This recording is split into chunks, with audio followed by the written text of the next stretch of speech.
It is Sunday, April 17th, 1988. My name is Coleman Barkin. I'm going to be interviewing Marge Jayson, who lives at 49 Villard Avenue in Hastings-on-Hudson.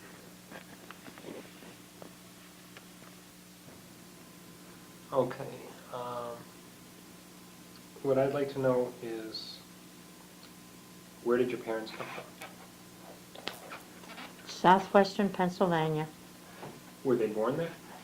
Yes, both of them. And how did you come to move to Hastings? Because the jobs opened up. I went to school in Western Pennsylvania and became accredited for teaching in intermediate grades and slow and retarded children. About the time of the Depression. And each system I was teaching in decided that they could get along without that. And I moved farther across Pennsylvania and finally ended here. But how did you find out that there was a job in Hastings? Through a teacher's agency in New York. Skirmerhorn Teacher's Agency in New York. And have you ever been to this community before? No. Were you married at the time? No. I was married the first year I was in Hastings. They can prove that by my contract that's on record in the Hastings Historic Society. It's filed there, supposedly it's filed there, a copy of it. So how old were you when you came to Hastings? Do I have to give my age? I said, how old were you when you came to Hastings? Came to Hastings? 29. And where did you meet your husband? The summer of, of 33 in Massachusetts. I was craft counselor at a camp in Massachusetts. And then did he come down to Hastings with you? He was from New Jersey. He was a counselor at the camp. And I met him at camp and married him a year later. But if you were living in Hastings then? But I wasn't living in Hastings at that time. I had the job coming up in Hastings, see? And then I came to Hastings to teach after I had met him in the summer. And he was teaching in Fieldston School in Riverdale. And then got married in 35. And when did you move to Hastings? Then. And where did you move to? Did you have a house? Did you buy a house or apartment? I was rooming on the 3rd floor of a house on Hillside Avenue with Mr. and Mrs. William Post. And after we were married, we went to housekeeping in that 3rd floor on Hillside Avenue. And Mr. and Mrs. Post were what was known, well, Mr. Post was a descendant of the Post family that were early settlers here. And were you the only boarders there? We weren't boarders. We had this little apartment on the 3rd floor, right across from the school. So I could go to school in the morning and come home, get lunch, and go back and so on. And what grades did you start teaching when you started teaching at the school? The special class for slow and retarded children. But what grades was that? Did that cover all the grades, or? No, that was one special class. They called it the special class. and it had all ages in it. And I had that,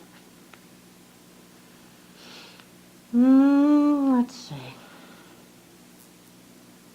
must have had that about, I don't know how many years I had that. I don't know. I don't remember how many years I had before let me see, maybe I can figure this out. I started to teach here in 34. Must have been about 5 years or something. And then they eliminated that, and I went into 4th grade. And at that time, they had what they called a graded classes were separated. One section was the good kids, and then it went down, and I had the bottom ones, what it was known as, what do they call that? Is then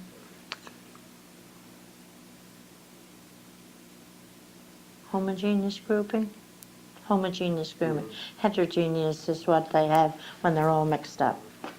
Well, then at that time they had heterogeneous grouping, and I had the lowest group for a while.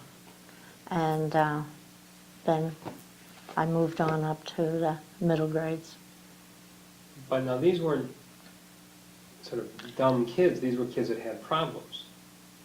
They were, well, they were had IQs, supposedly below normal.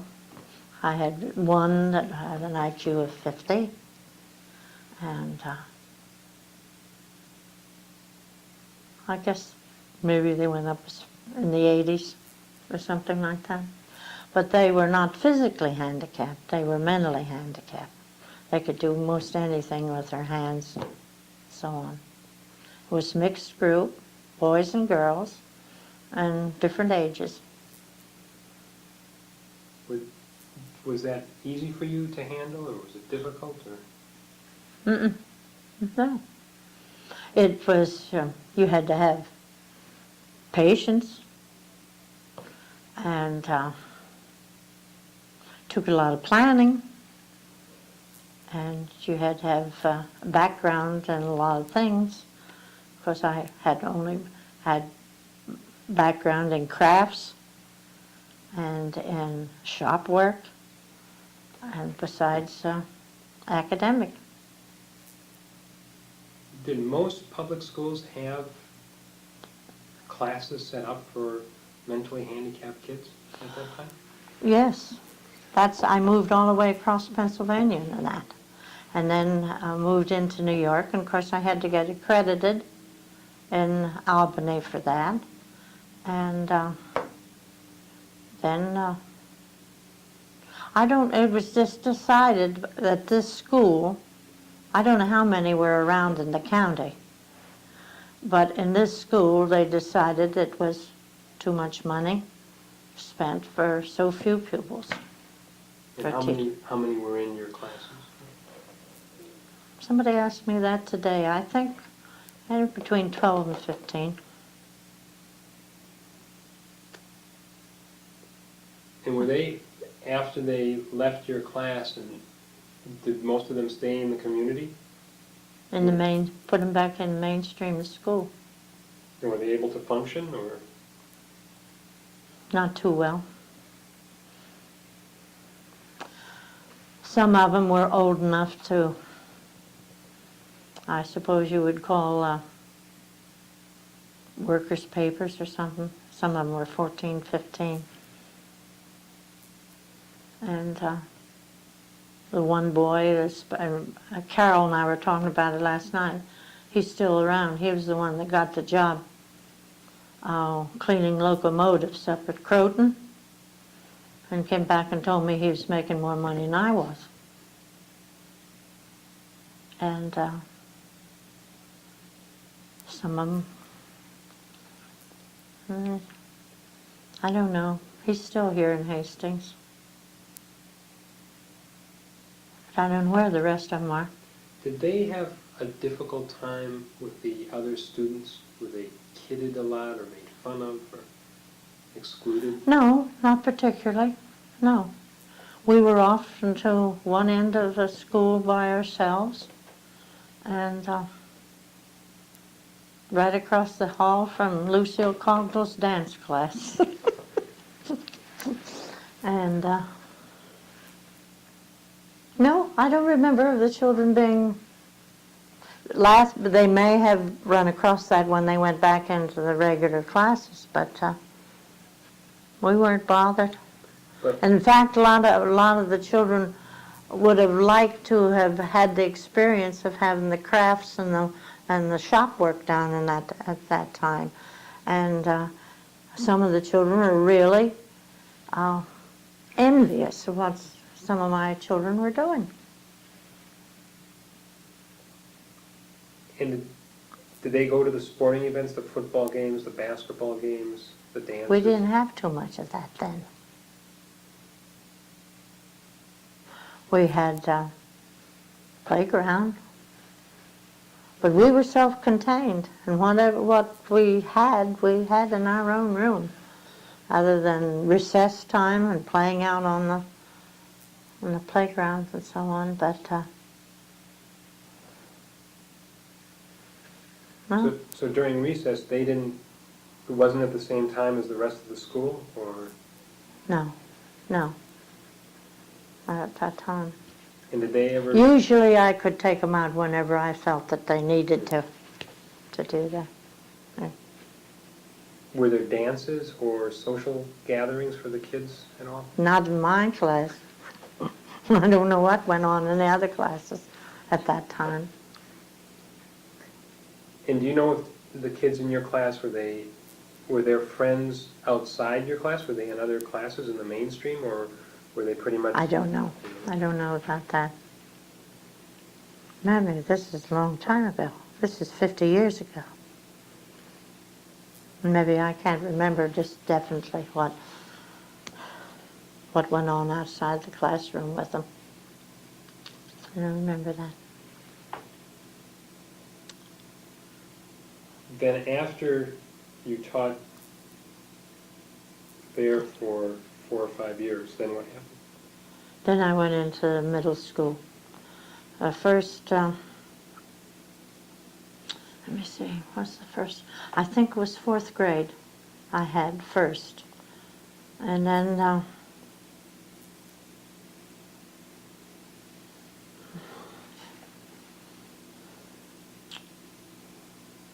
I filled in when one teacher went on a sabbatical, and I was in the 6th grade.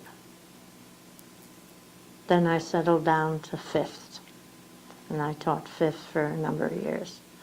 Then, of course, I retired to have my daughter, and then went back later. And what were you teaching in 5th grade? Self-contained classroom at first. And then they began to bring in the music and the art and gymnasium. Let me see, what else do we have? Music, art, and gym.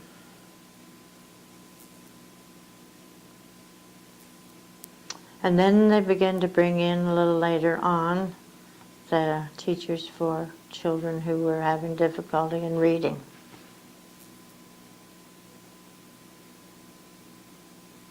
That's about all I remember about that.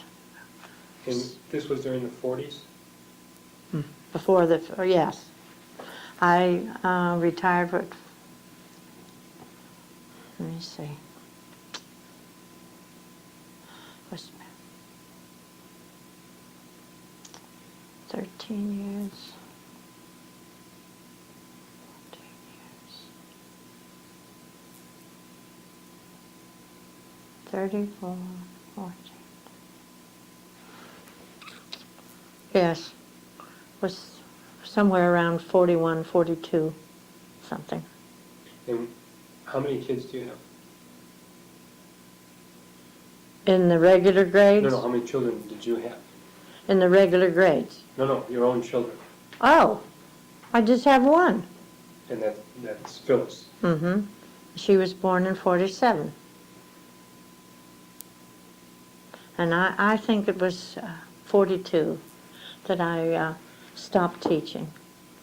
And then had difficulties, and then Phyllis was born in 47. I was out of that. And then 13 years later, no, wait a minute. When Phyllis was then in 4th grade, Dr. Langworthy called me up and wanted to know if I'd come in and substitute until he got a teacher for the 5th grade. He had had a teacher, and she came in September and stayed 2 weeks and told him on Thursday night she was leaving on Friday. And he asked me to substitute until he got a new teacher, and I stayed for 15 years. And then I retired definitely in 72.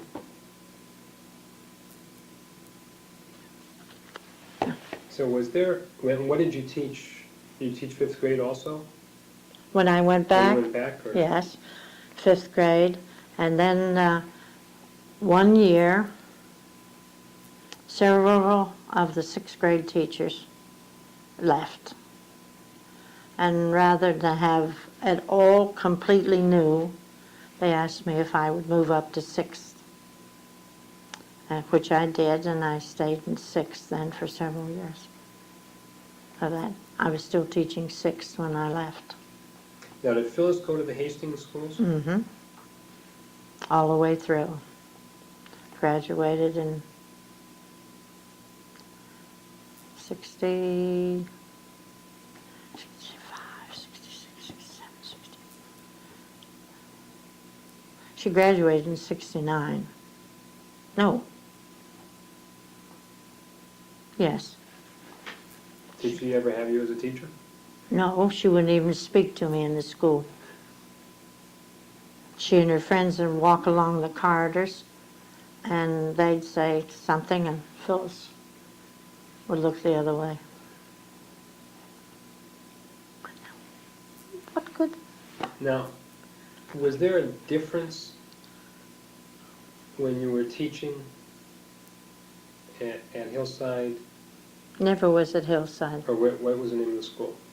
What school were you teaching? On Farragut. At Farragut. Mhm. All the grades were in the one complex. Mm-hmm. When did they move the younger grades out? When was that? I don't know. That was after you retired.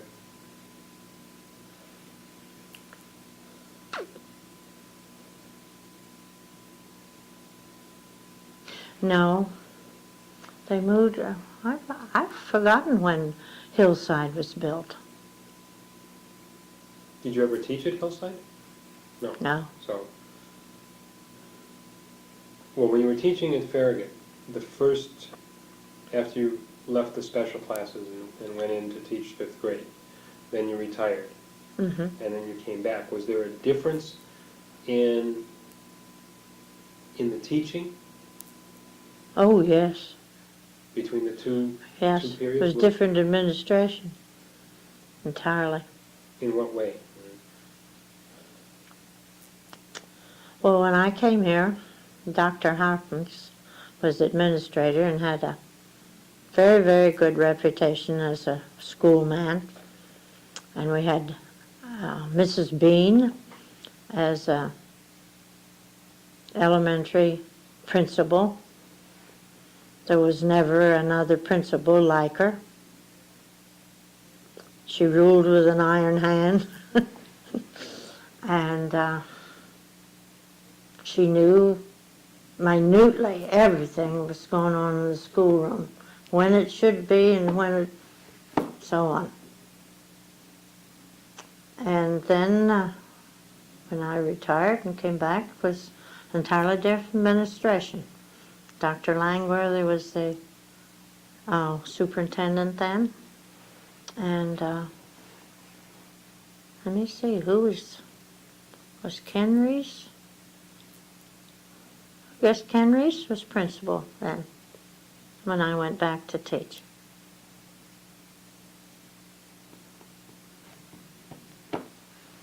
That's about, but there was an entirely different, of course it was heterogeneous setup then, and it had been the heterogeneous, or homogeneous before, and we were changing classes because the teacher had, well, when I first went back, it was still self-contained classroom with the art and the music and the gym, you know. But then it changed and went till a certain teacher had certain subjects, the ones that they were most proficient in. And I had social studies and science and language arts. Somebody else had math. So then it came about that I had all language arts, nothing else. Somebody else had all the science. See, traded off like that. And that's the way it was when I left. I had all language arts. So aside from that, what was the differences in the school? The difference were in what Well, you said the administrations were entirely different. How did that affect the classroom?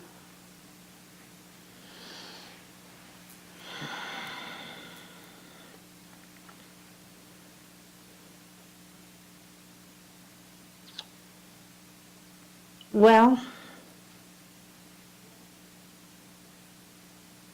I would think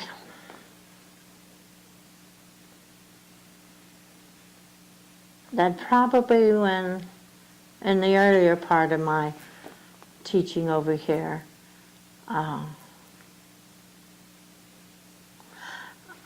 teacher had a lot more say as to what they were going to teach. It would be approved by the principal. We had plan books and things like that. The plan books had to be on the principal's desk, and she okayed them or she didn't. But the way we presented the subjects and so on was pretty much the way the teacher felt that her kids could adapt to it and so on. Then when I came back, it was more like you should follow the textbooks. A lot of the teaching, when I first went in to teaching, other than the special class, it was known as project method. And you wrote up your project and the way you were going to do something and so on. And then it got to be that they had these series of books that had textbooks that had been put out by companies, sold them to the administration, and we were supposed to follow those. And the child had to read this before he could go to this, and so on and so on, which was entirely different from the first part, when we taught what is known as project method. We'd set up, say, I can remember, I don't know whether this would be interesting or not, but one morning, at that time, we had the flag salute and opening exercises, you call flag salute and so on. No silent prayer or anything like that. But one day Mrs. Bean walked into my class. I was just new, came on in from Pennsylvania, and we had opening exercises in Pennsylvania with the flag salute, 10 verses of the Bible, uncommented upon, followed by the Lord's Prayer. Mrs. Bean walked in my room one day at that time, backed out hastily and closed the door. And when she thought everything was all over, she opened the door and says, "I'd like to see you in the corridor." And said, "And where have you been teaching?" And I said, "Pennsylvania." And she said, "They're rather outmoded, aren't they?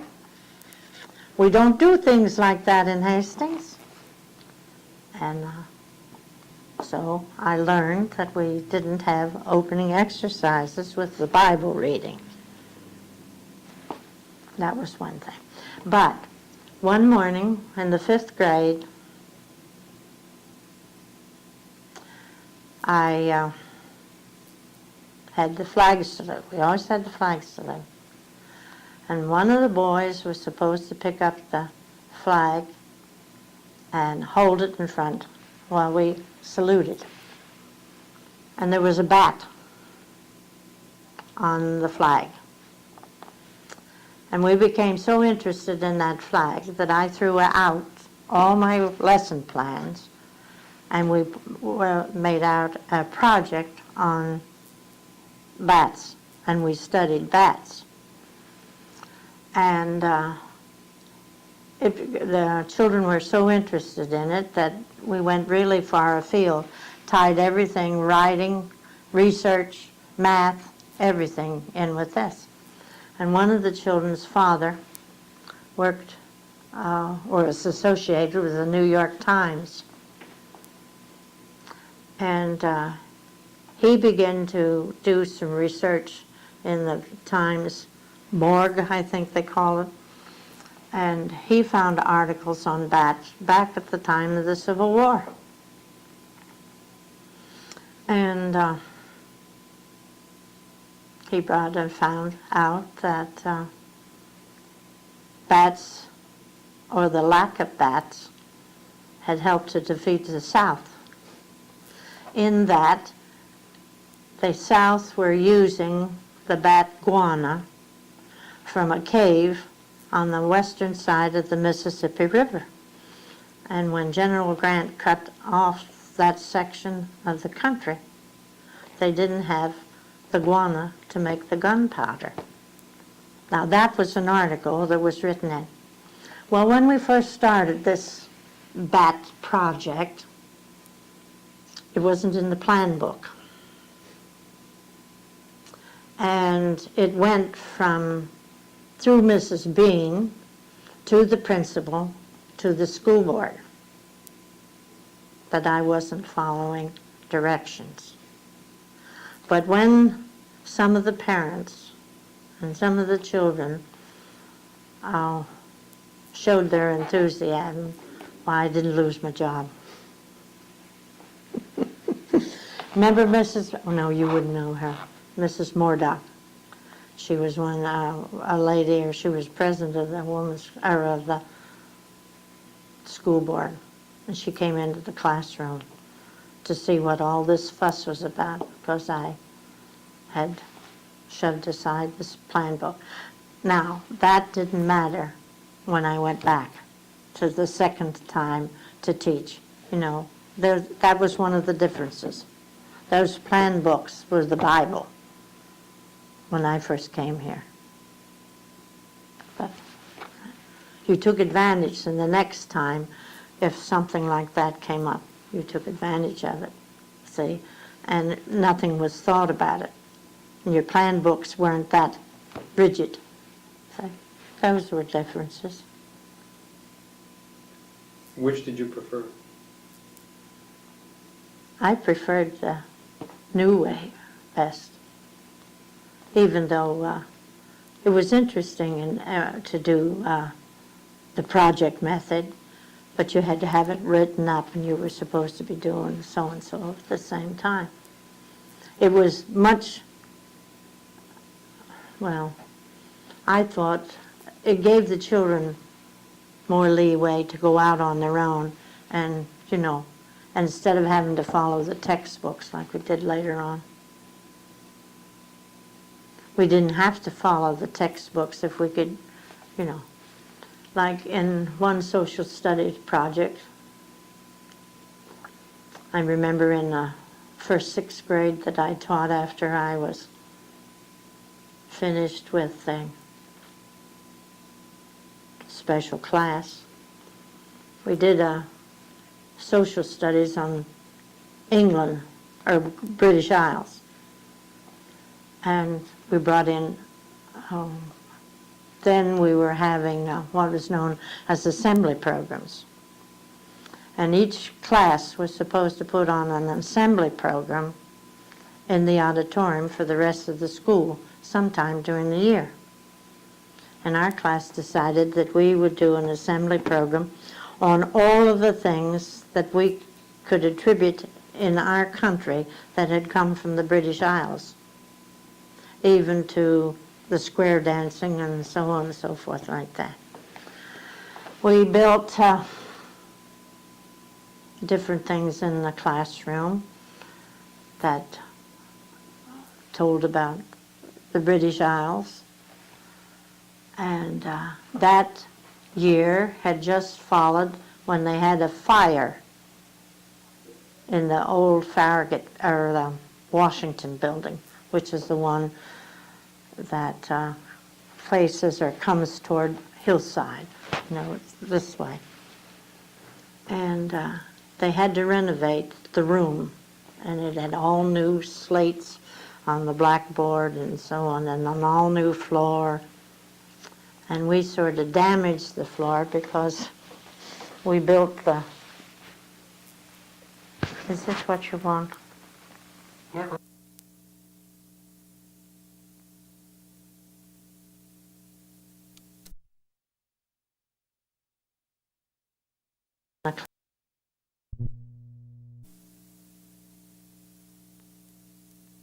And so on, to show the lay of the land and so on. And they had little groups, and each one of them had a subject about the British Isles to develop. And they each had a corner of the room to do the developing in, you know. And anyway, we used Scotch tape on the news.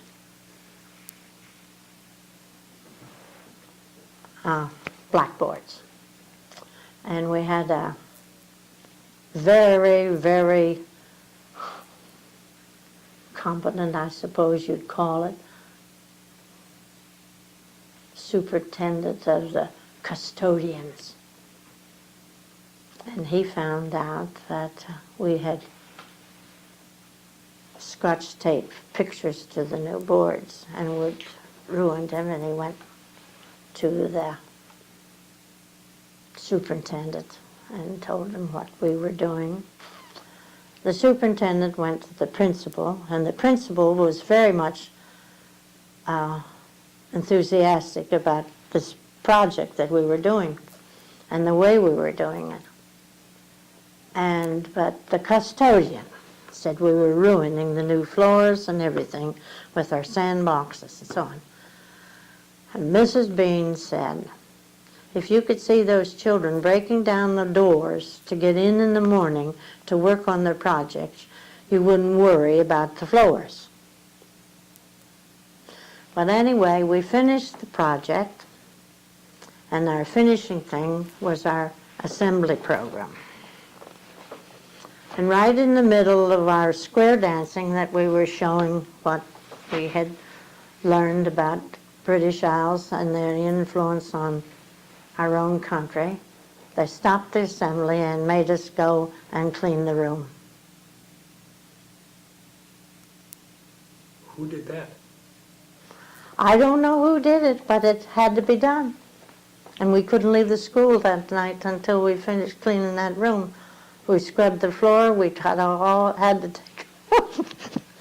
had to take all the Scotch tape down. And I can bring in many of those kids that have stuck to me all these years and will back me up on my statement. At one time, the school was more important than the children. after that fire, they seemed to think that was what should be done.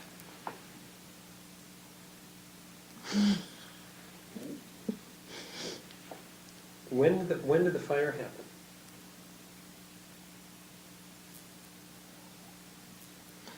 Well, it was on the 4th of July, but I've forgotten. Oh, well, wait a minute. When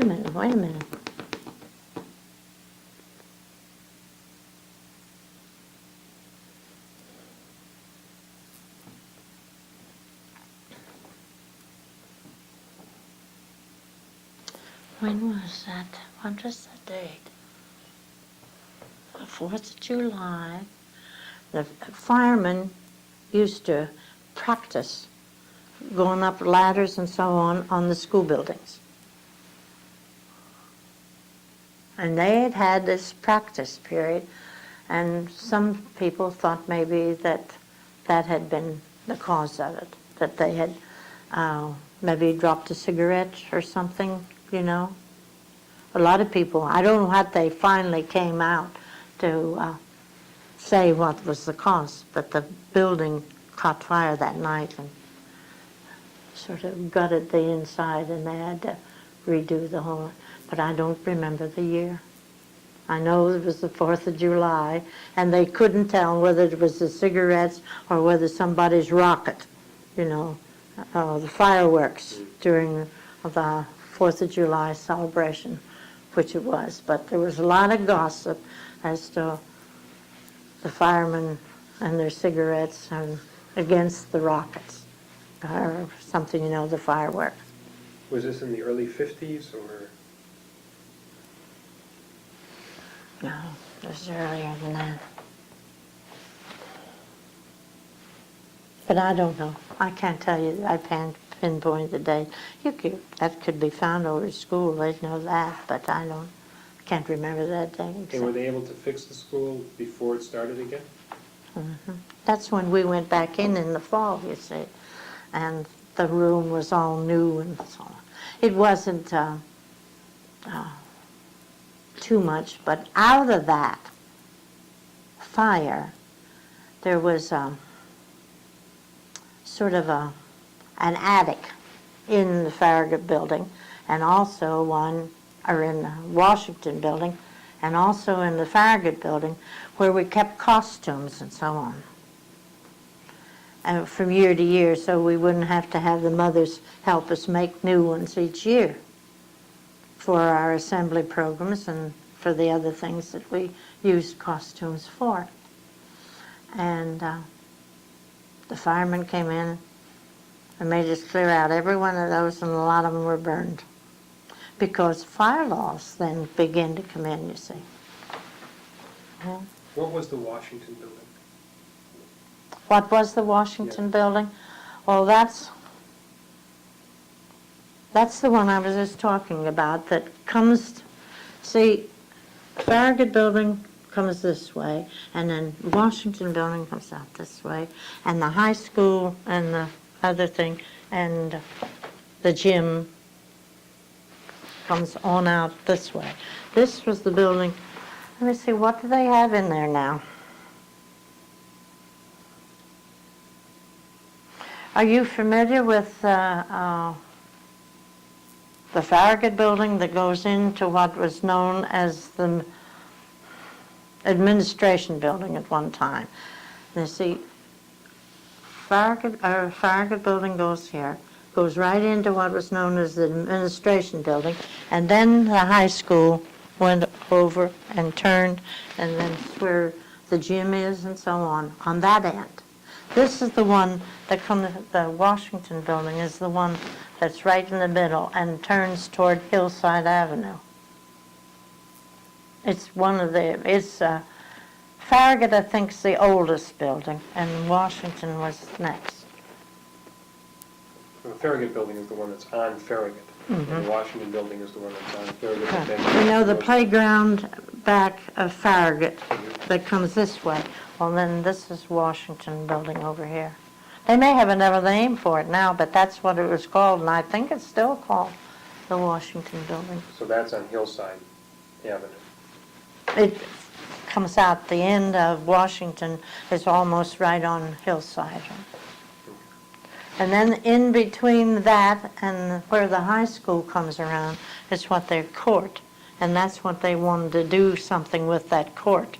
Remember, there used to be a parking space in there, and what you call them? The shops were over on this side, and the Washington building came down this way, and then the court was in there that they wanted to do something with. So, even though you had all this hassle with the administration about keeping the floors clean and all that sort of stuff, you felt more free to teach the way you wanted to teach then than when you came back. But that's changed now again, hasn't it? I don't know. I mean, it changed for a while, but it's gone back. I don't know how much freedom the teachers have now. Now, did the relationship between the teachers and the students when you were first teaching there, and the relationship between the teachers and the students when you came back, can you describe that, and if there were any differences?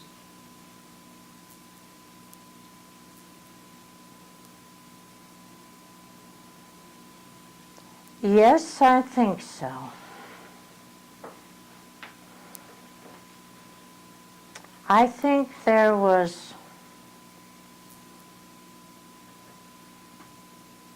a much freer give and take between the student and the teacher my second time around than it was in the first. We had very, very little disciplinary problems in the beginning. But the next, when they begin to have a little bit more freedom. We had more dictation from the psychologists, and there was a different atmosphere. But you felt there was more give and take, though, the second time? Yes, yes. Meaning, well, now maybe I used the wrong expression, give and take.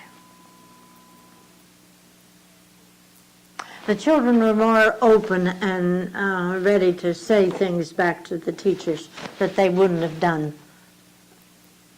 in the first group. In a negative or positive way? Both. The children were more subdued in my first time around, meaning that, well, the parents were different. They were more of, you get in trouble in school, you'll get in trouble when you come home. The teacher's word was law. If the teacher told you to do this, you did it. But then the second time around, it was different. My boy didn't do that. Somebody's told him, or somebody's told something on him that wasn't right, you see. The parents began to have much more say than they did in the first part. One episode I can tell you, when the first time I was teaching, we had outstanding assembly programs on holidays. And there were a group of people that when it came the Christmas holiday, we had beautiful assembly programs. Everybody played a part, all the teachers, all the classes, and so on. And a group of parents who disagreed with the way that things were done was the separation of the church from the school, you see. They came in and they tried to persuade the principal, Mrs. Bean, that Christmas should not be celebrated the way it was being celebrated. So she said, well, I'll make an agreement with you. If you will have your husbands not make the celebration of Christmas to make more money from their stores, then I will stop celebrating Christmas in the school. And the ladies got up and walked out. But then it gradually became more and more that we had to cut out all of that. And that's all out of the schools now, right? If you do one thing, you have to do the other, which was the way most of us always did it. Whenever a holiday, for whatever religion, or whatever it was being studied, it was brought before the whole group. But then that's one of the big differences in the school. And of course it wasn't very long till the assembly programs entirely were cut out. But they didn't always have to do, they weren't always about religious matters. It was whatever, if you wanted to take one of your projects from the school, or from your classroom, and make it into an assembly program in some way, that was, you could do it any way you wanted to. But, and then sometimes it would be something that the music teacher would like, and so on. And one year, I remember we took one of the light operas and brought it down, put it on. Another time, what was one of Bing Crosby's?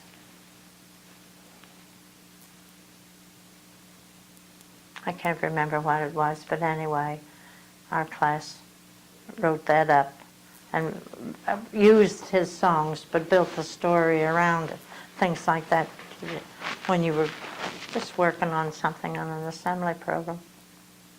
What was the ethnic mix? Sorry? What was the ethnic mix in the classrooms? I did that once in the classroom. We built our classroom tree as a family tree. And there was quite a mixture. There was quite a mixture at that time. Now, was this in the 30s and 40s, or was this in the 50s? That's when I went back. You went I back. was in. Were there a lot of, what kind of ethnic groups were there?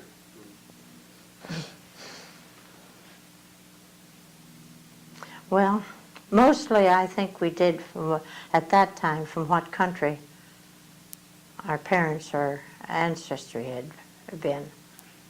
Because I had a couple of little black boys, black children in the class.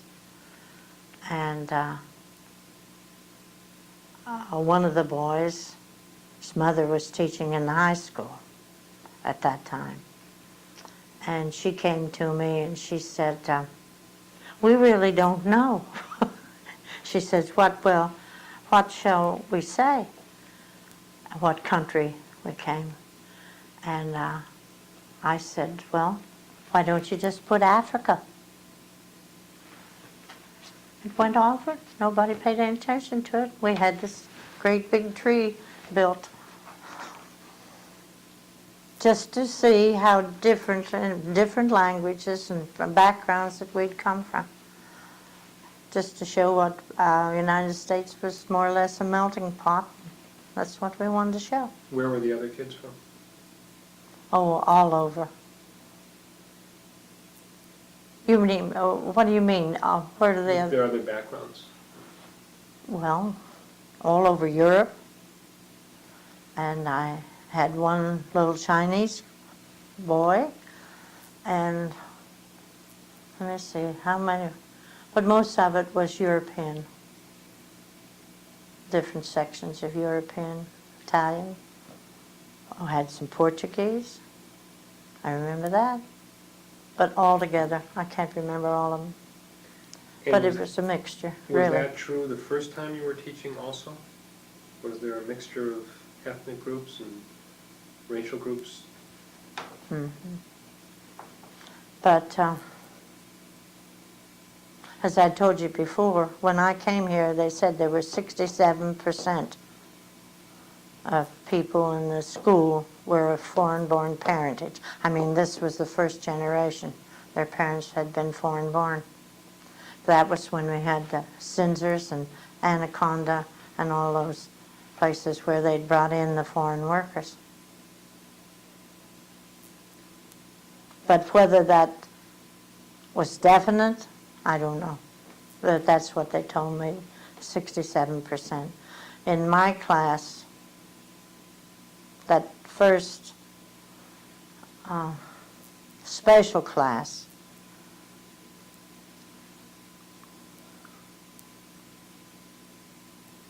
I would say most of them were children of foreign-born parentage. But some of it definitely was due to language.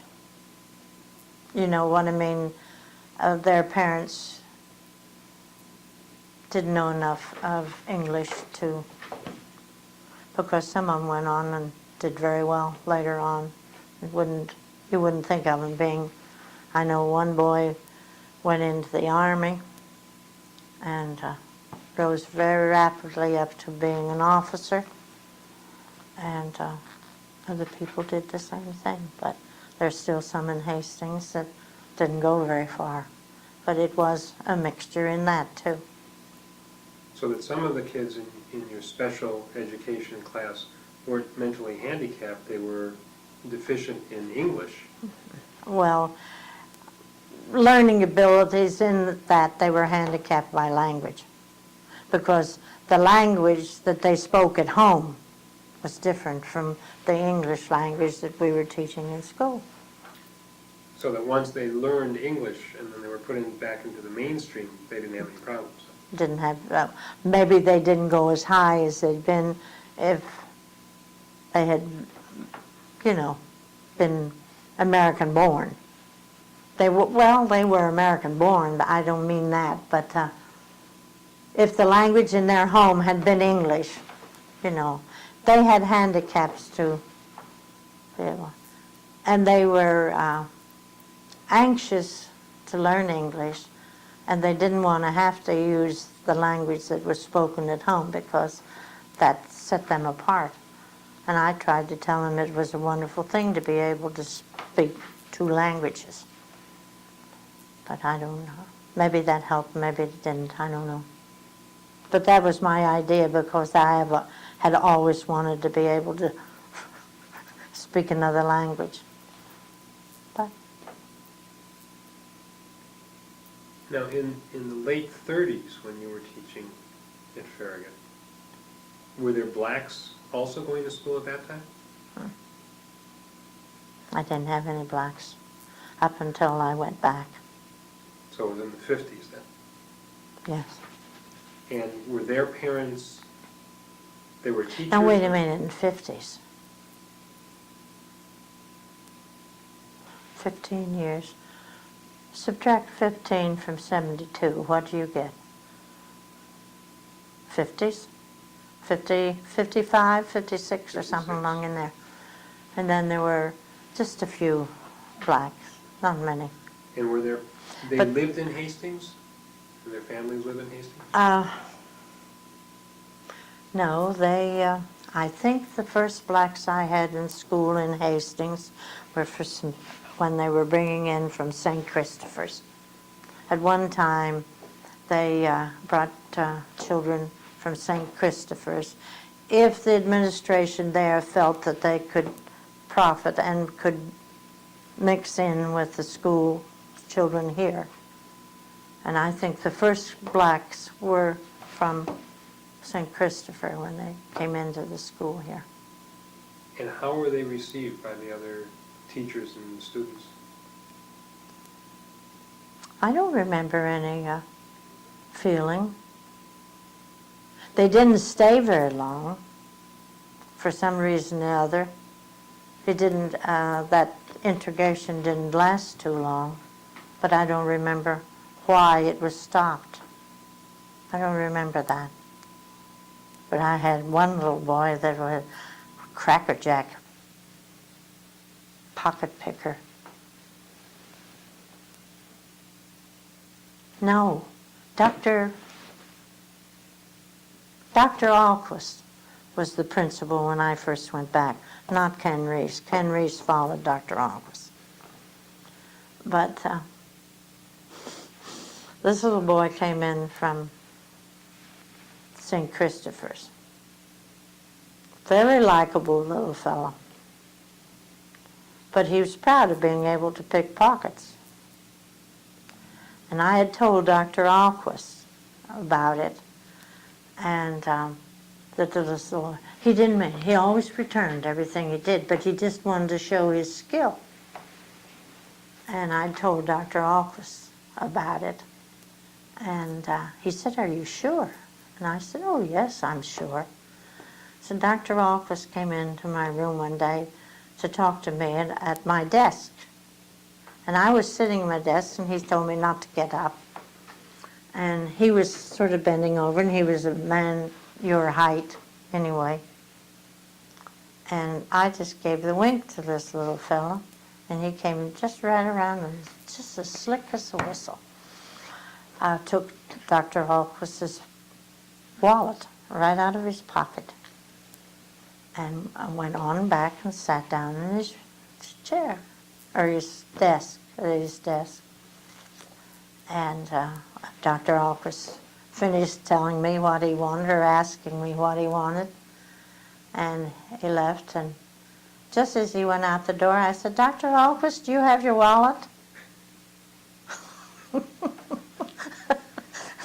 He didn't. The little fellow picked it up.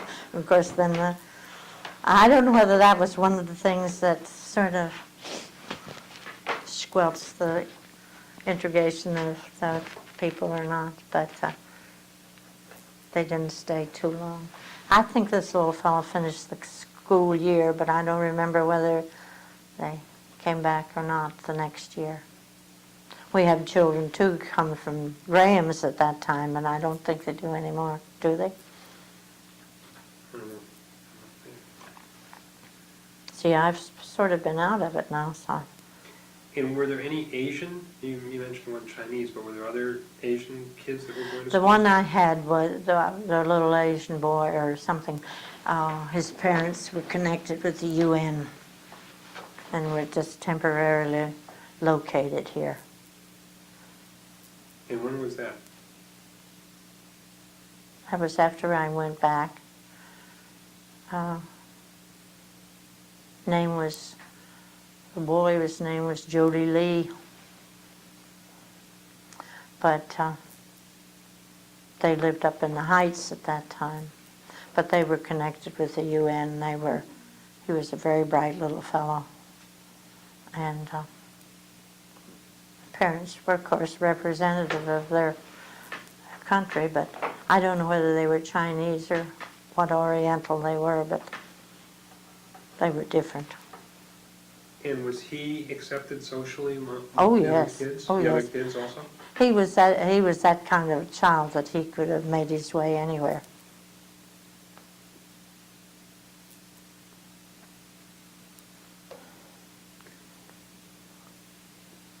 And was there a difference in the relationship between the teachers and the teachers? From the first time when you were teaching in the 30s and when you came back?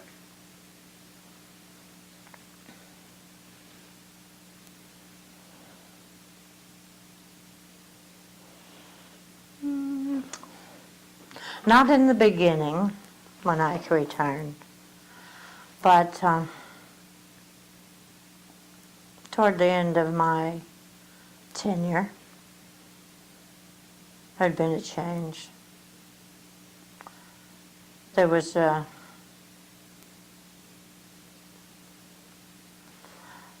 feeling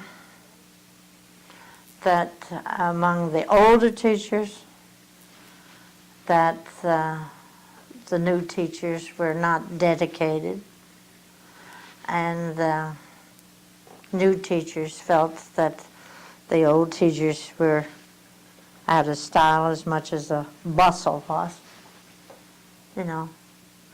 And I remember one young teacher that said to me, "Oh, Marge, that went out with the bustle," or something that that I was doing in my classroom that they didn't think that was necessary. See, that was old style. It's back in now.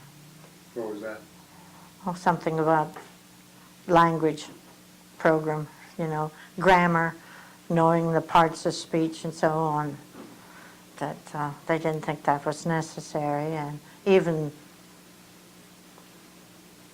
Mr. Reese didn't feel that that was necessary to put in the regular program, but I did it with games on time that we had free time, and we did it in games. And then they'd say, "Well, Miss Jayson, what did you do when you were young?" And then I would bring in about diagramming. Did you ever have diagramming sentences and so on? And Mr. Reese walked in one day, and he was flabbergasted that the kids were having such a good time separating a sentence and putting it up there. But this was in our free time. We couldn't put it in the regular curriculum. Then there's another thing. We always taught handwriting the first time around. That was discontinued. I don't think they teach what we knew as handwriting. And when you came through Miss Ritz or Miss Gladys Smith's class, you had a good handwriting. And you could tell whether you had one or the other of those teachers. And it was funny. Characteristics of teachers. We had an excellent teacher in Hillside. And if any of us teachers in the middle school will get any children from Marge Plant, we knew exactly what to do, how to handle them. Because her traits to those kids, the way she taught, you know.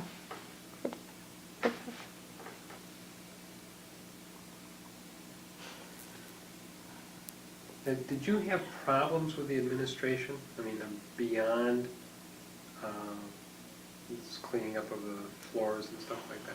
Well, that was an isolated incident, but precipitated by this custodian, because I think he thought he was going to have to put his men in there to clean up all that mess. But no, there was a good, good feeling between teachers and the administration. Definitely in the first part, and Dr. Langworthy and Dr. Alcris, Ken Reese too. It was while I was there anyway.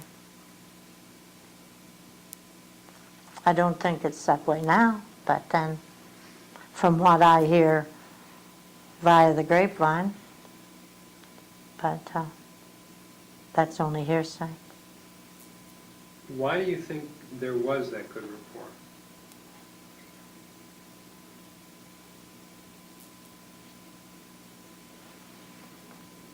Well, you went through a pretty rigid interview when you applied for your job. And you had to have a pretty good back, such things as that. It was much tighter, much stricter, but yet the feeling between the superintendent and his teachers was very good.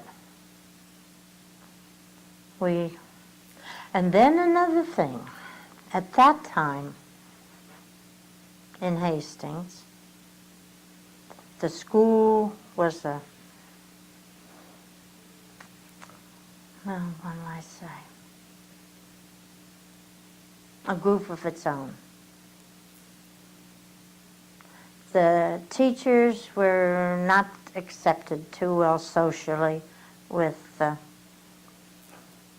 group that was at the top of Hastings at that time.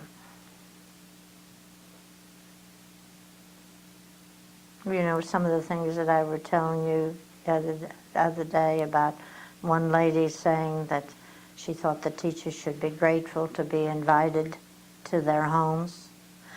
I had been warned in the teachers' agency that I would find this a very difficult village to break into because,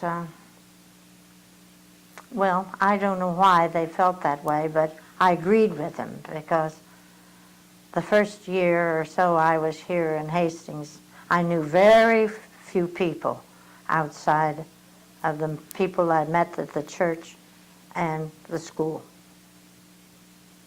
There was no, I don't know, there was just that feeling.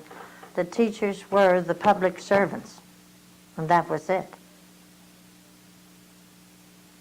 But then it gradually changed, and then it's different. That's one of the things I remember about that. We were perfectly contented within our own little group. We didn't try to break out of it.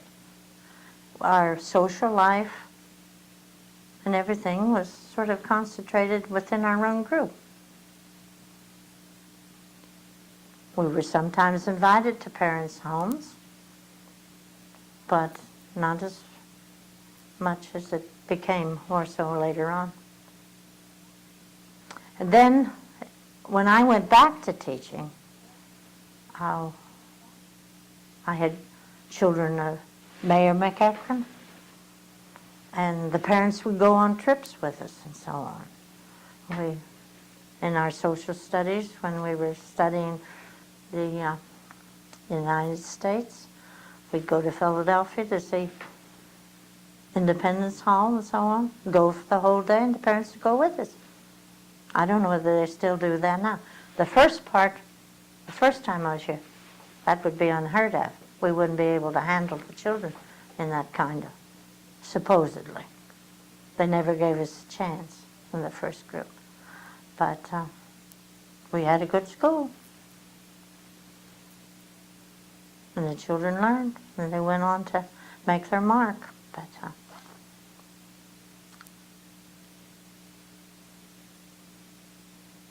I think the schools have just changed with the times. What was the story you told me about teachers that were invited to someone's home for tea or something? What was that? Tell me that. You don't want me to put that in. Oh, yeah. I don't have to put names. No, you have to. No. But that was the time that we were invited, and the lady lived on top of Villard Hill. And there was a definite feeling between the people who lived on Villard Hill and the people in the village. But she invited the teachers to tea and served them toasted angel food cake because it was left over and she didn't want to have to throw it out. And she told her guests what it was. And but she was an odd person. She was not typical. But there was a great deal of feeling. The teachers were public servants. They were not to be with the high society. So then why did she invite these teachers? We never knew that, unless she, other than the fact that her children were not having the most pleasant journey through the school. And whether she thought by inviting the teachers that would help, I don't know. So these were her children's teachers? Yes. And then were you invited back again after that? Or? Well, as they moved up in the grades, then the next group of teachers, you see, would be invited. And they got so that nobody wanted to go and didn't because, well, she was one that wasn't the teacher's favorite parent. Did any of the teachers ever tell her why they weren't coming? Or? I don't know. I don't remember whether we ever had nerve enough to do that or not. I was never invited because I never had any of her children. But What was that? You said there was a definite feeling between people that lived on Villard Hill, and what? Explain that. well, this was supposed to be the aristocratic part of Hastings. Villard Hill was. Even when I moved here in 1940, Jay and I came over here I was accused of social climbing.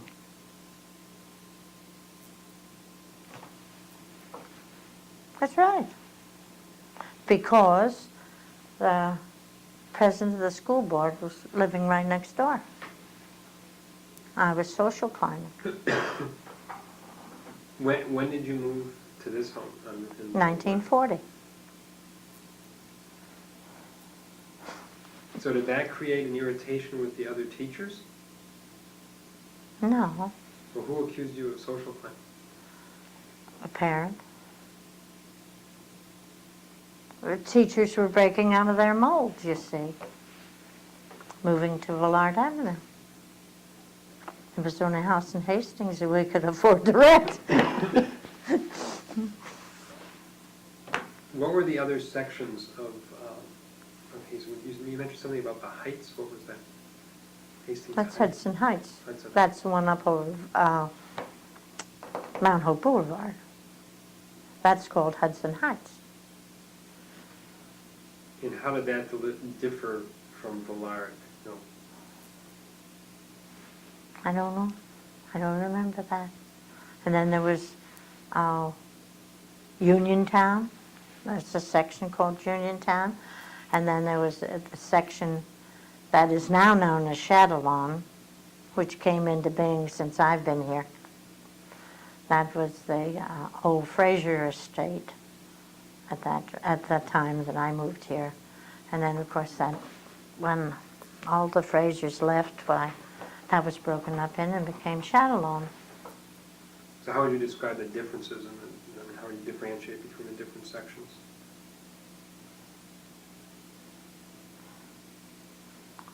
What do you mean by differentiate? Well, you said that sort of the ritzy people lived on Villard Hill, and how Well, that was just the reputation that was given to me when I came here. and who lived on Shadow Lawn? There was no Shadowlawn when I first came here. That was the Fraser estate. And, or the Fraser, that's what it was, the Fraser estate. And then there was the village and Uniontown and Hudson Heights and Villard. So who lived in Uniontown? A great many of the older settlers of Hastings were in Uniontown. And then, of course, you know the story of the Spite House and the story of this house back here. Tell me the story of the Spite House. That was built, supposedly, to spite the village, because when Villard Hill was laid out, the man who owned this big house back here, I don't know, On Edgar's Lane? this one right back here, you know, that, what's the people's name who live in there now? Rubenstein. Rubenstein. That's the house. This man, and I understand that he had some connection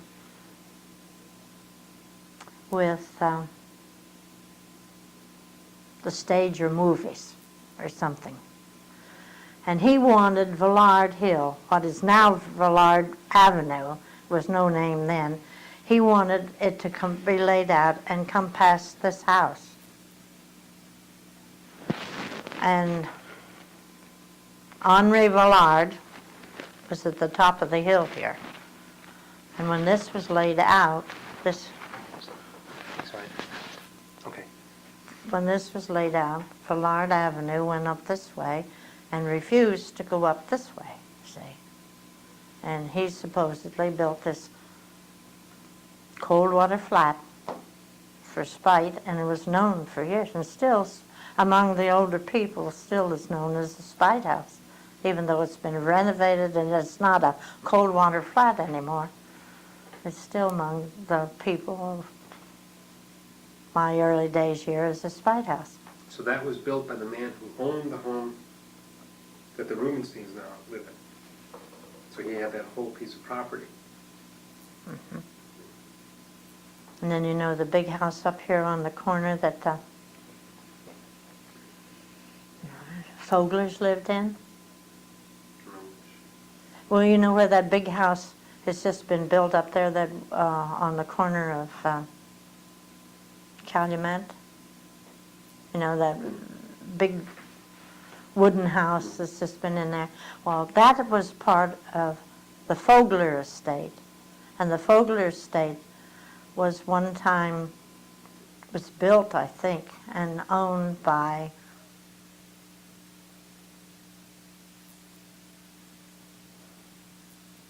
the people who had a Worcestershire sauce, Wupperman or something like that. And there were two of the men, two brothers, they were movie actors, but their names weren't Wupperman in the movies. I think it was Wupperman. There'll be somebody that'll contradict this, I'm sure, because this is off the cuff, what it was told to me.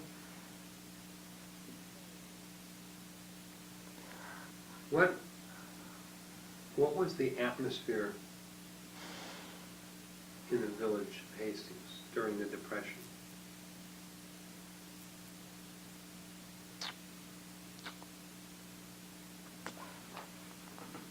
Well, I came here in that time.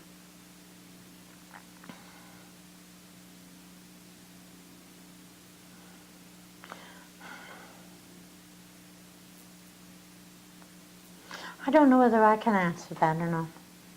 You don't remember if the kids were more down or not, or if there was a difference in... Well, I had a feeling that the kids in the village were discriminated against. In what way?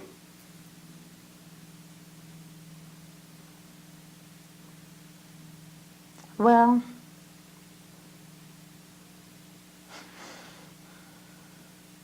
it's no different, really, than some of the attitudes. Not in Hastings, maybe, because I don't know too much about that now. But if you were from the Heights or from Villard, you had a little bit better aura around you than the people from the village. And that changed during and after the war, when the village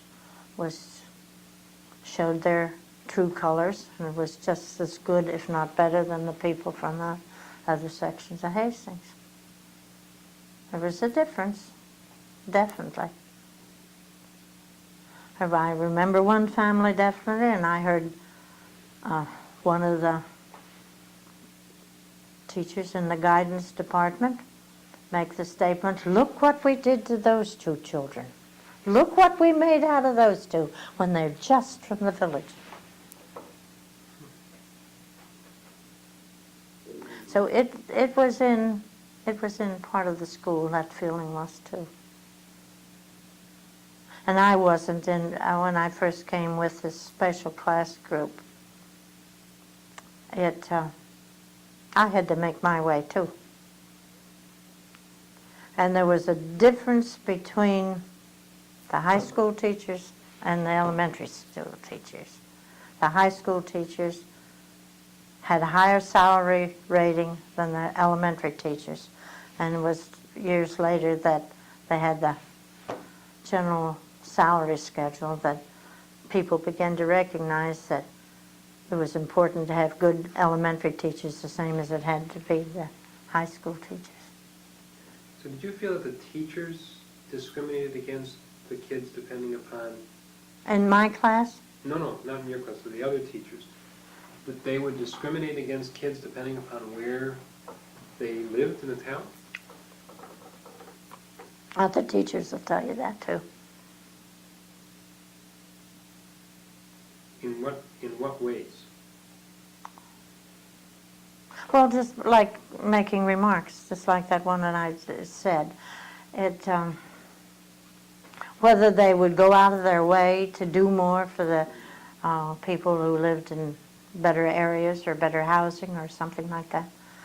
I don't know that they would just downright mistreat him or anything like that, but there would be remarks about, oh, he's from the village, or something like that, because there's where most of the workmen, the factory workers lived. And you noticed lately they're going to have a tour of the working people, and you'll notice what sections that they had. There's none of them up in this area or up in Hudson Heights. But then, that is just the opinion that I acquired. Do you think they felt that because those people were more wealthy that they would go on to a college education and they would concentrate more on them for that? Or? And it was the rare one for a long time that came from the village that went on to college for quite some time. And then it began to even out. What do you think changed that attitude in the teachers? I don't know. Do you think the war had anything to do with that? Could have been, because, as I say, then they showed their true colors in the village, and they got the better positions or better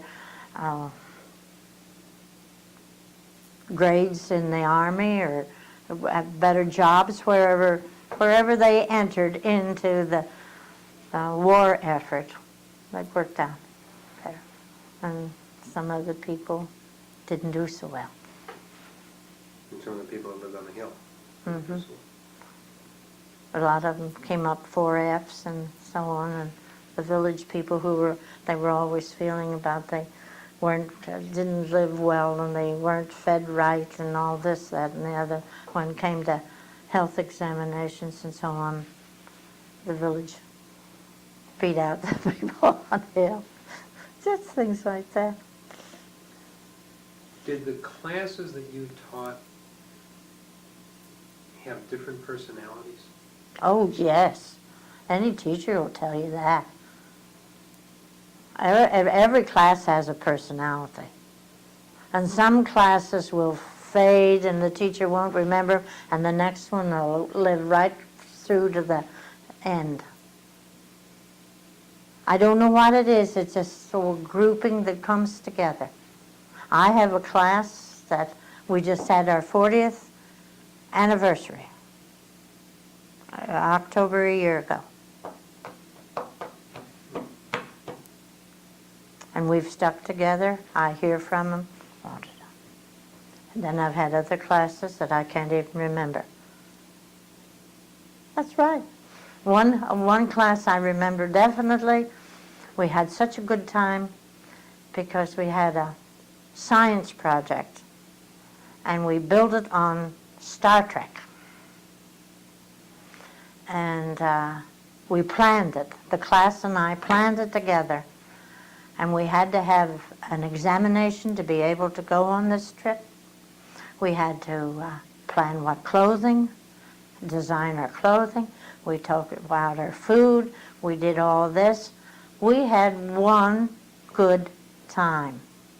I tried it the next year, the same thing, and it fell flatter than a pancake. It just didn't work. Each class had a personality, and you geared your work or your projects and so on with them. Did you find that some classes were more intelligent than other classes? Yes. And well, of course, when I first went into the grades teaching here, it was built that way. They were homogeneous. But still, there were some classes that were that way.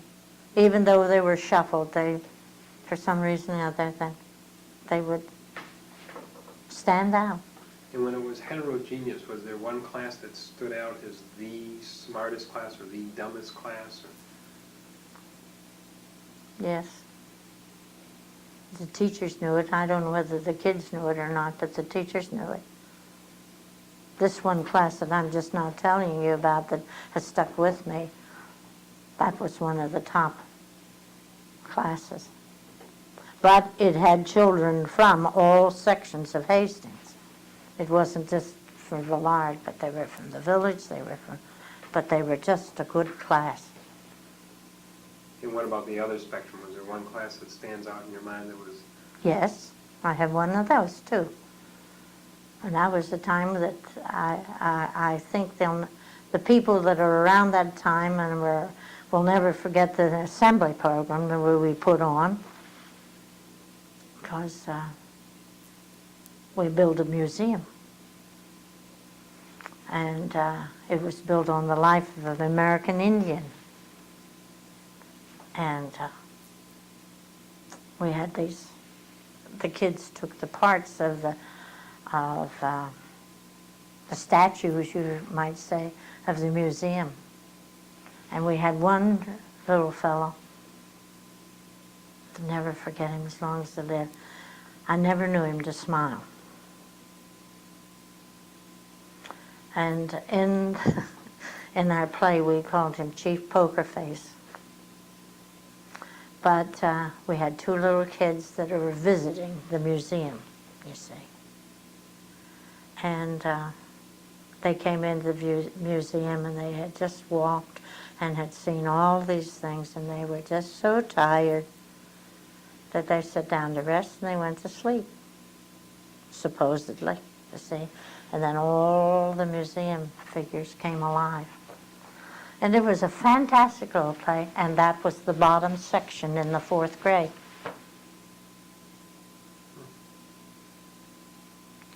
You just work with kids and pull out of them what they can do.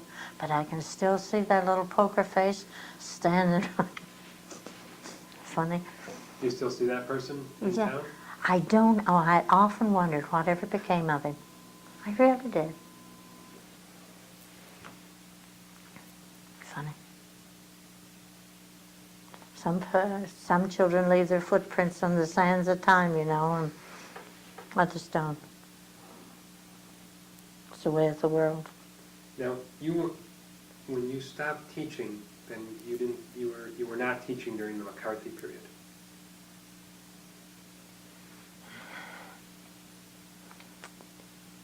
I was here and very much involved in it, because I was accused of being a pink, and some of the other teachers were too, because didn't anybody ever tell you about the uproar we had over 2 women were running for president of the PTA? And one woman was from Villard's section, and one woman was from on the edge of the village. Both prominent women. And for some reason or other, the one that lives on the edge of the village, and who still lives here, was the wife of a movie actor. And somebody started the rumor that she had belonged to a communist group in California.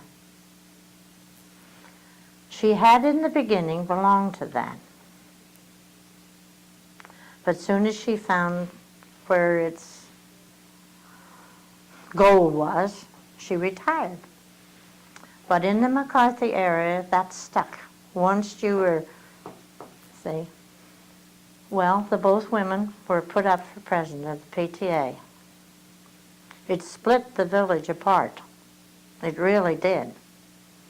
You didn't know who your enemies were and who you weren't. Who weren't.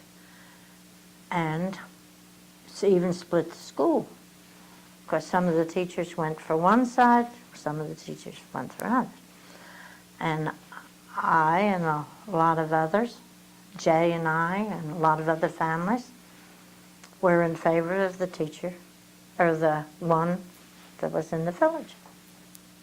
And of course we were tarred with the same brush, and we were pink. Our telephone conversations were not tapped at that time. The telephones weren't tapped, but we had operators who listened in. And it was told, and I have never lived through such a time. And there was one woman who lived up here on Darwin Avenue. Every name that she could find that had any association, that had the pink color attached to them, she sent them into Washington, I don't know if it was the committee, McCarthy's committee or not. Till the time that Jay and I applied for a passport, we didn't know whether we were going to get a passport because we had one time been accused of being pink. Well, it came to the night for the election. We had the biggest crowd that ever came together in a PTA election. There were over 4,000 people showed up for that. They had to open up, what do you call it?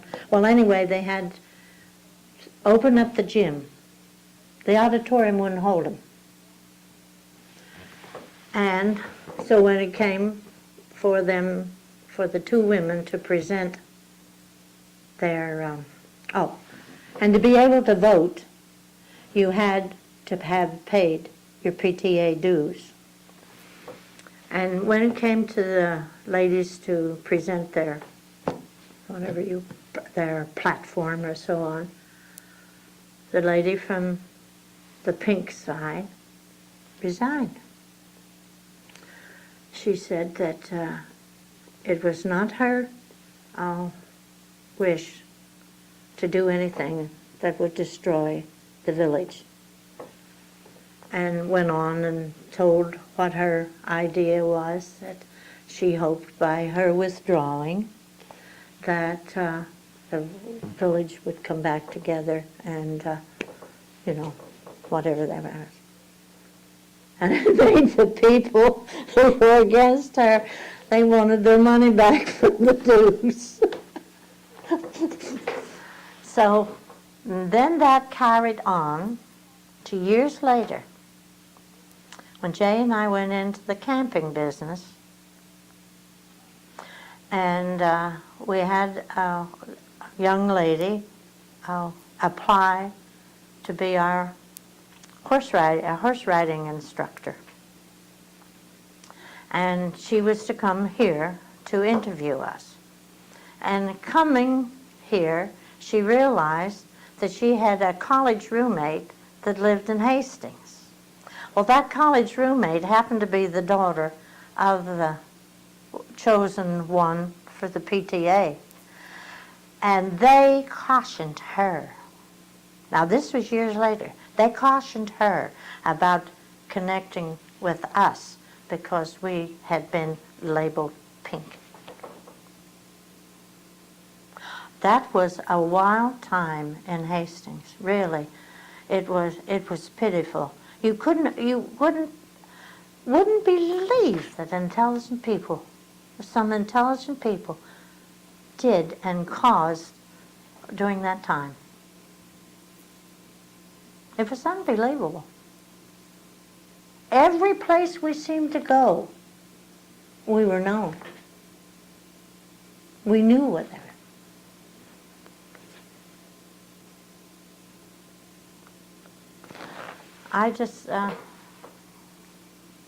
The lady who finally became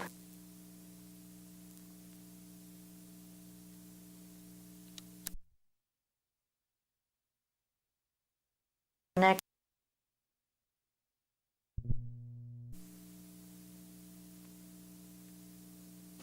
still lives here, that resigned to bring the village back together, still lives here. Now, did the village break down according to economic section? You said that the woman up on the hill, No, it was just sort of split. they were split. And the same way in the school. The teachers split too. It didn't make any difference. It just was the way you felt about fair play and so on. So that Uniontown, some of the people in Uniontown had the same beliefs as some of the people on the hill and vice versa. No, it was just, well, I wouldn't want to ever have to go through it again. You really were, well, I don't know what you call it. But that was a sad time for Hastings. Oh, it was in the papers and everything. New York papers, so on about what it thing. But I never forget a bunch of those people demanding their dues back because we didn't get a chance to vote. Oh, dear. So they just joined the PTA. I just joined the PTA to be able to vote. And there was something like 4,000 people gathered that night. The gym was filled. The big gym was filled. That was what they called the boys' gym at that time. It was filled, and so was the auditorium. And the auditorium was larger than it is now because it was renovated after that, and some of the seating capacity was cut down. Now, the people that just joined to vote, were those for one particular side of the issue, or not? Yes, they were against the lady in the... Many of them, we thought, were against the lady from the village.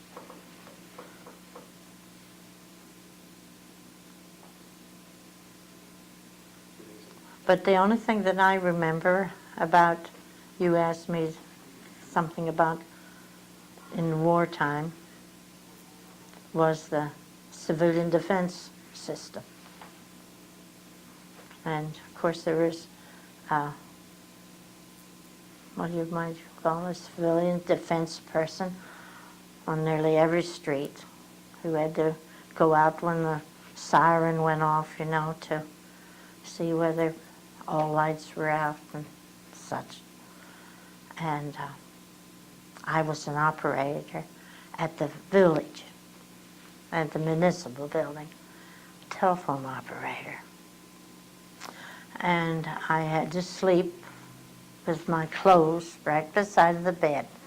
If the siren sounded during the night, I had to get up, get dressed, and run to the municipal building and be there within 10 minutes. That's what I remember about that part. Jay was, what do you call him? Well, he was the, what did they call him? Well, he was, he was the man here that checked on this street. I See all still, the lights were out and stuff? I still have his helmet downstairs. I didn't have any uniform. And then the teachers of the school at the time had to, they had to do the rationing. And we'd get into squabbles then because people would try to, you know, get more coffee than they were allotted.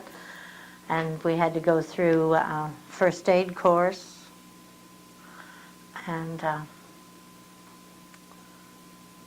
the St. Matthew's School then was run entirely or taught entirely by nuns. They came in together with us for this first aid instruction.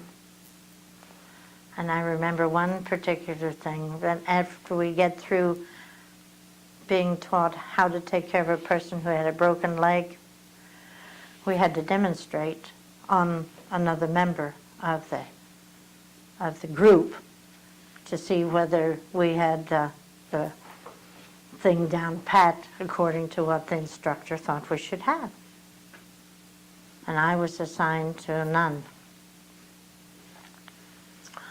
And she had a broken leg. And I just couldn't pull up that nun's dress to make believe I was putting on a splint or doing something like that. And I remember that lady looking at me and she said, "Mrs. Jayson, don't be embarrassed. I'm a woman just the same as you are." I wish I knew what that nun's name was. I did at the time, but I've forgotten. But see, I was born and brought up in a section of country that there were no Catholics. But Catholics to me were something special. You know, I'd heard so much about these nuns dedicating their lives, you know, and so on, that they were entirely different. But those are the two things I remember about the war and the drills that we had in the school. When we had to, you know, if there had been a bombing where we had to take the children to the safety stations and so on. And there was one German family that lived here, and the first air raid drill we had, she went hysterical. Just hysterical. She came screaming to the school and wanted to know why in the world we had to do this. She had moved from Germany to escape that. And that's funny things, that these things that have happened in Hastings in my lifetime. I think you've drained me dry. I don't know of anything else. What was the mood during the war here? In what way do you mean mood? Well, For or against? No, I mean, was the atmosphere, what was the atmosphere in the village? Was it depressed? Was it the same as it is now? I mean,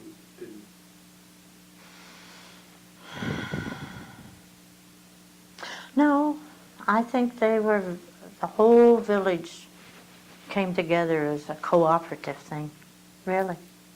even the people on the hill and... Oh, yes. As I remember it, I don't remember any being... Of course, there was, a lot of people who were against Mr. Roosevelt. But that was way throughout the country. You know, you either loved him or you didn't. And, but on the war effort, I don't remember anything that would mean that we weren't cooperative or anything like that. I don't remember anything. So it was substantially different than during the Depression.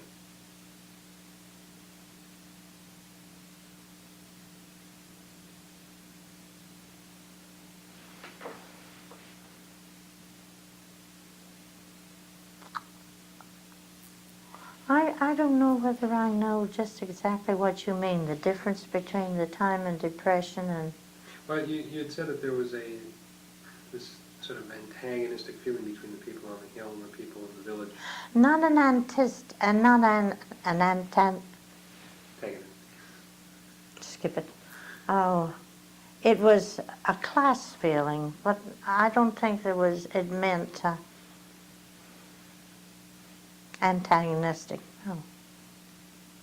I don't feel that was the way I meant it to sound.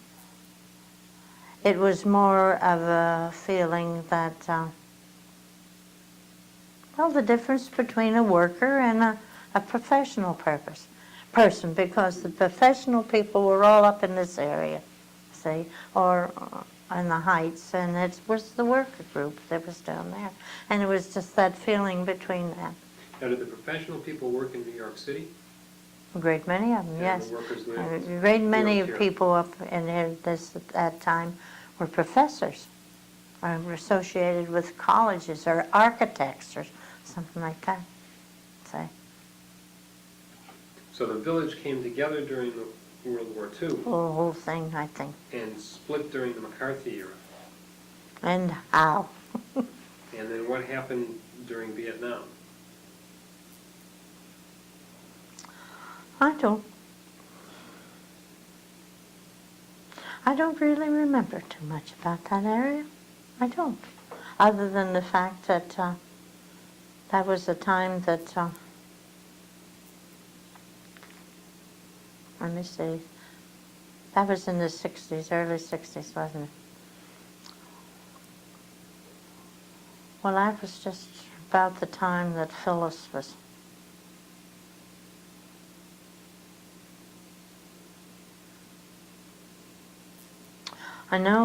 I remember that Phyllis was very much upset because we wouldn't let her go on that, one of the marches in the South on the civil rights and so on. And some of her classmates became citizens of Canada because they refused they were draft dodgers. But I don't remember too much about it. I was too much involved in the school that I didn't.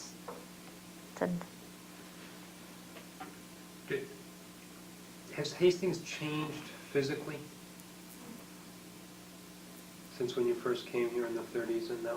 You mean the way it's built up and spread out? You mean that? Oh, yes. And down by the waterfront also. There was only one apartment house in Hastings when I came here, La Barranca. And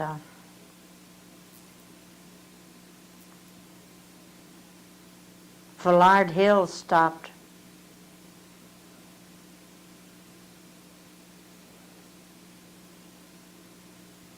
You know where we go up the top of the hill? What's that street? And we turn this way to go down and across Dobbs Ferry into Clinton. Hmm? You mean Clinton?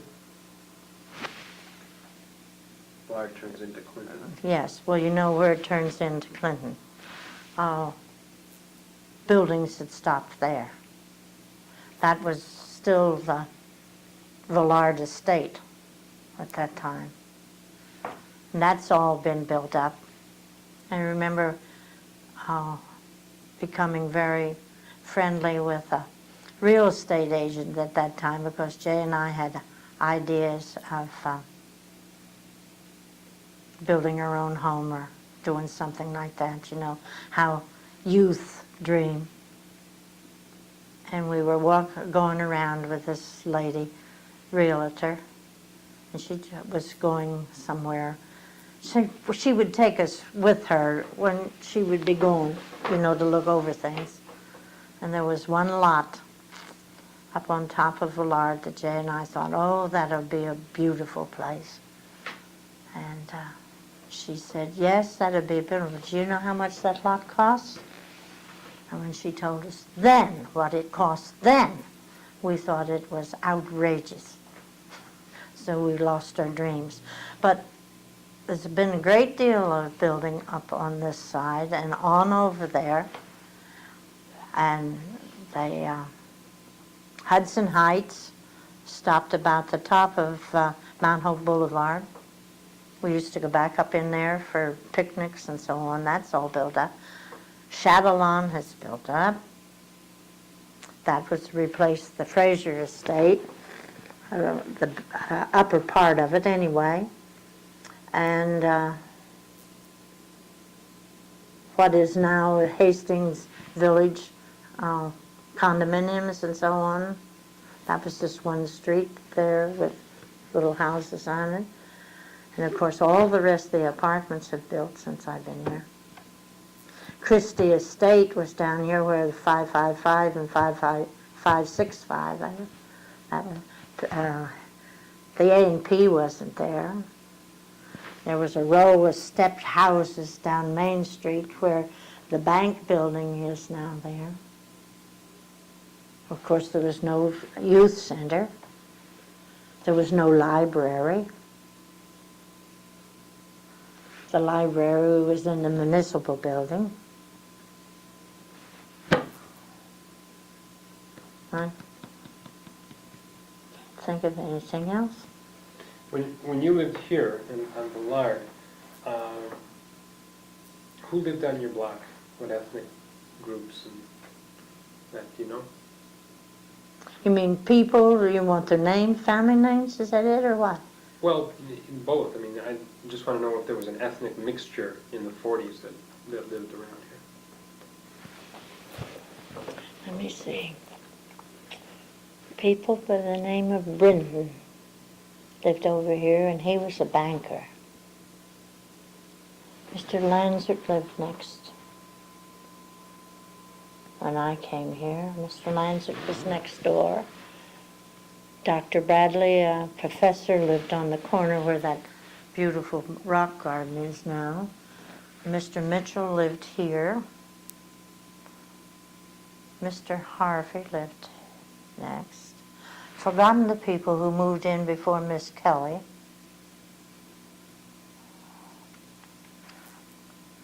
And then there was, what was their names that lived there next? I would say it would be mostly a professional class. Glassards lived next door here. The Kardachis and, what was their name? They were sisters. Mrs. Kardachi and Mrs.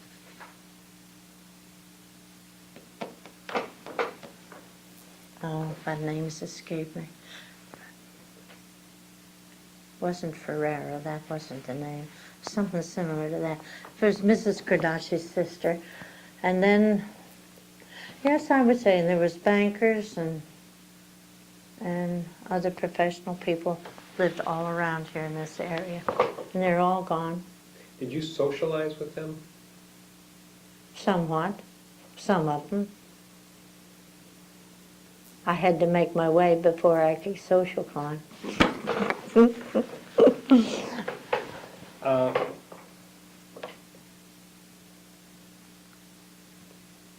Was the history of Hastings taught in the schools? Not that I know of. I didn't have anything to do with it. Other than a little bit of when I went back to teaching. There was a lady that lived up here on Edgar's Lane that I would call an old residenter. Her daughter still lives in Hastings. But I got interested somehow and got the kids interested. And we would go for walks on Saturday afternoon, or Saturdays. In the mornings, we'd go for a hike maybe up the aqueduct and think about the people who lived in the houses on both sides. And then this lady heard about this, and she lived in Hastings long enough to, back in the early 1900s. And she would go for walks with us and tell us who lived in this certain house. And these people live in a house now that used to be a pigsty and things like that. But just about history, I don't know it just was history, but it was just little things about it. And I hear Martha Rice, or what's her name? Yes, Martha Rice is going to do that tour of the aqueduct. No, not Martha Rice, no, wait a minute. Yes, Martha Rice. She teaches in school. She was a classmate of Phyllis's, and Susie's over here, Susie Canali. I think she's made a study of the aqueduct, and she's going to conduct a tour, I think, and a lecture. But was ethnic loyalty encouraged or discouraged in the school? I couldn't make a statement on that. I think that was more or less up to the regular teacher, to the individual teacher. I don't think anything was put down from the administration about it. I don't remember it. Were certain careers or jobs taught in the school, or were they encouraged for some of the kids to go into certain forms of... I don't remember about that, but I do know there was quite a guidance toward certain colleges for certain people. Like what? Well, I remember there was a very influential man who lived down here on Croton Avenue at that time. And it had been in his wife's family a tradition that the oldest son of a certain family should be a naval cadet, go into Annapolis. It had been a tradition that father, son, so on. And this young man, of course, was geared toward applying for Annapolis. And the guidance department told him he'd never make it, that he couldn't do the job. And the father and mother were quite disgruntled about it. And I guess they talked to their congressman or something. And he got the appointment, went in and graduated in the top part of his class. That's their only little things that meant whether they tried to gear him or straighten him into different careers, I don't know, but that's one instance that I know of, that the boy wanted it and they tried to discourage him. Was in the 40s, was there a large Jewish population in Hastings?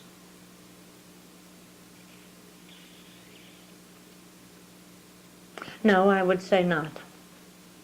Now that's not from any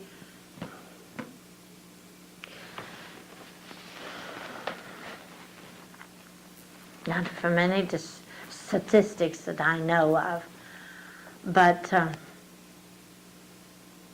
I would say no. Did the church play a big role in your life when you moved here? Was that like a social gathering? It did for me, because as I said, I lived here for quite some time without knowing anyone outside of people that I met in the church or through the school. In which church were you? First Reformed. First Reformed.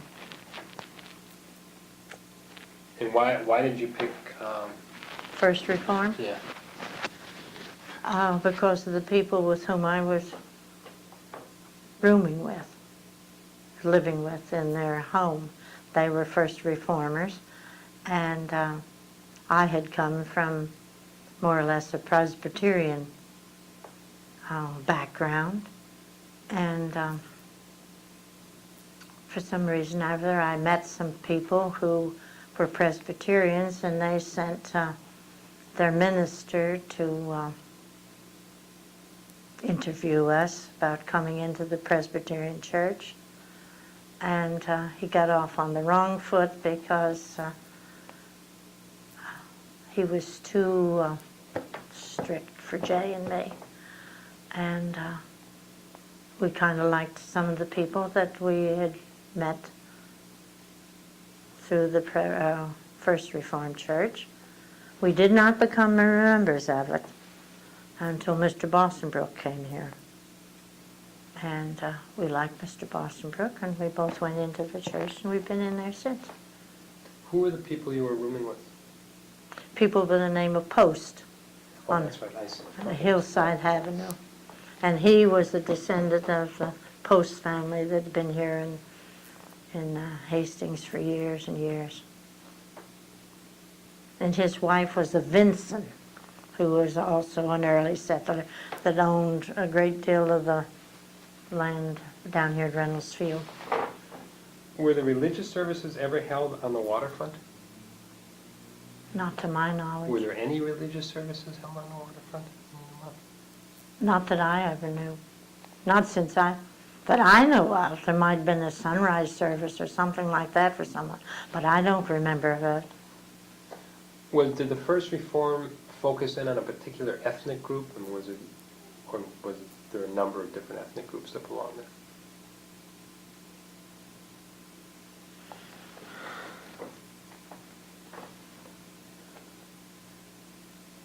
Well, it would probably bring in people who were of the Protestant churches is near like theirs. Of course, this was a Dutch, it was first known as the Dutch Reformed Church. And very similar to the Presbyterian. And it would pull in people of that. But in later years, now we have, of course, a mixture, because we've brought in blacks and Chinese. And of course, we have a very good relationship with the temple. They had their congregation in our chapel until they had theirs built. They worshipped in our church and that. And now we have, of course, we have the Chinese. But we had Chinese members of our own church before the Chinese took over after the rabbi and his congregation moved out. But I would say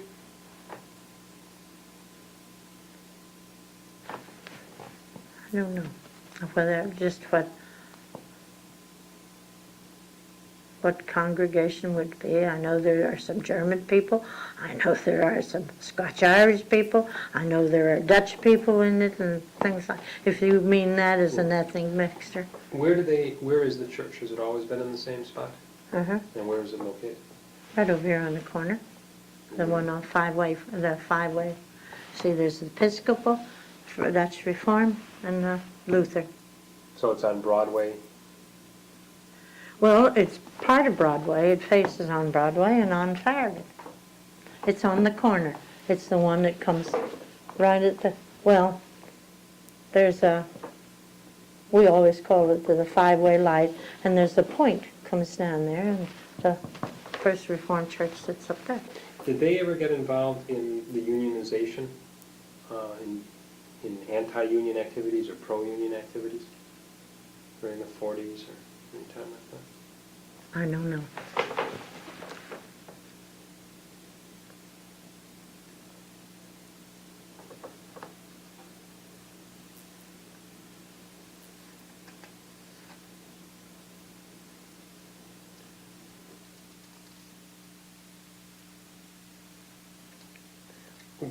You said there were Chinese members of your church for a long time, or is that a relatively recent phenomenon?